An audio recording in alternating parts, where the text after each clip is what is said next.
सम्मानित साथियों, आप सभी जानते हैं कि संवाद के द्वारा सत्संग किया जाता है और यही एक ऐसी कड़ी है जिससे हम आत्मकल्याण, आत्म उत्सर्ग और अपने को सतपथ पर चलने के लिए प्रेरित होते हैं। लेकिन जब आपको ये बात हम बताएं कि एक विवाद जो गीता प्रेस की स्थापना का आधार बना, सुनकर आपको आश्चर्य होगा कि विवाद से भी कभी कोई अच्छा कार्य होता है। यूँ तो आप अध्यात्म जगत में ही दृष्टिपात करें तो पाएंगे काकभुसुंडी जी का विवाद हुआ लोमस ऋषि के साथ।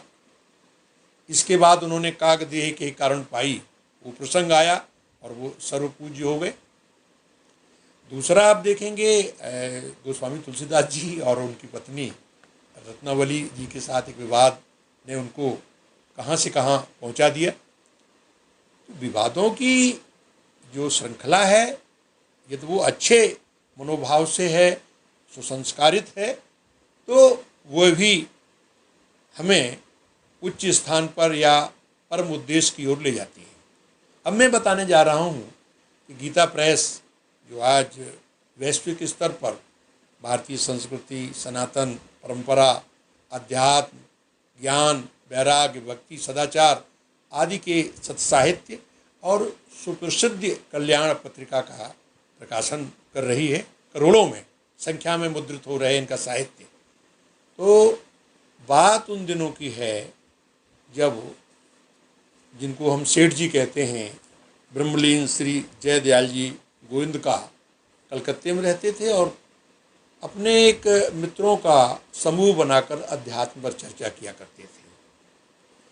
1922 के करीब बांस तल्ला गली में उन्होंने एक मकान किराए पर लेकर और गोविंद भवन कार्यालय नाम की एक संस्था का सृजन किया, जिसमें मित्र समुदाय बैठ कर के रामायण, गीता और अपने ग्रंथों पर जो सदग्रंथ हैं उन पर चर्चा किया करते थे। फिर ये विचार आया कि क्यों न हम श्रीमद् भगवत गीता की प्रतियों को प्रकाशित कराएं और निःशुल्क रूप से बांटें, जिससे कि हमारे सनातन परंपरा का और भगवान कृष्ण की वाणी का प्रचार प्रसार हो। विचार बड़ा अच्छा था। उन लोगों ने तय करके कलकत्ता में जाकर देखा कि वहाँ एक कोई प्रेस मिल जाए तो वहाँ अपना ये काम कराया जाए। तो उन्हीं दिनों कलकत्ता में एक वणिक प्रेस थी जिससे उन्होंने अनुबंध किया और करीब 11,002 संस्करणों में गीता निकलाई, जो श्रीमद् भगवत गीता है।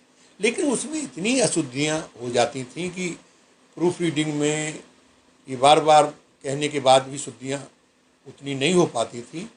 तो ये कार्य संतोषजनक जब नहीं हुआ तो सेठ जी ने एक दिन प्रेस के मालिक से कहा कि भाई आप बार बार गलतियाँ करते हैं, त्रुटियाँ करते हैं, क्योंकि हम चाहते हैं कि शुद्ध रूप में लोगों को ये संदेश प्राप्त हो, तो कृपा करके ऐसा करो कि इसको प्रूफ रीडिंग जो हम करते हैं उसको संशोधित कर दिया करें।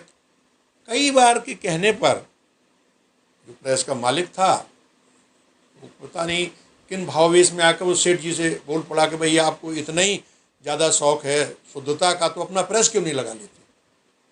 ये साधारण सा विवाद ये बातचीत के द्वारा पैदा हुआ। सेठ जी तो परम संत माने जाते हैं और उनके व्यवहार, संस्कार सभी से वो चले आए, वो कुछ नहीं कहा।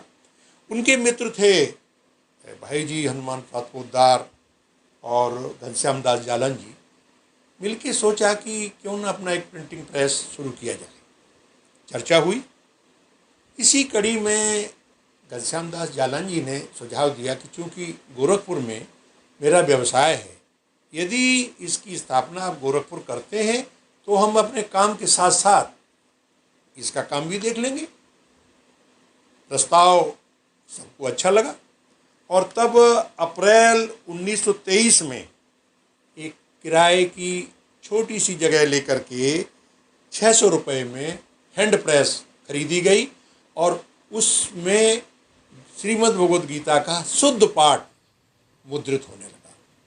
तो भाइयों, मेरा कहने का आशय ये है कि एक साधारण से विवाद ने एक कितनी सुंदर वैश्विक स्तर पर जिसे परमार्थिक संस्था कहें, गीता प्रेस को जन्म दिया। तो मैं यहाँ यही कहना चाहता हूँ कि संवाद से तो होता ही है, लेकिन हमारी परंपरा में यदि विवाद भी अच्छे मन से हो, अच्छे भाव से हो, तो उनका भी निष्कर्ष बड़ा सकारात्मक निकलता है। भाइयों, इसी कड़ी के साथ फिर अगले बार आपसे मुलाकात होगी। प्रणाम।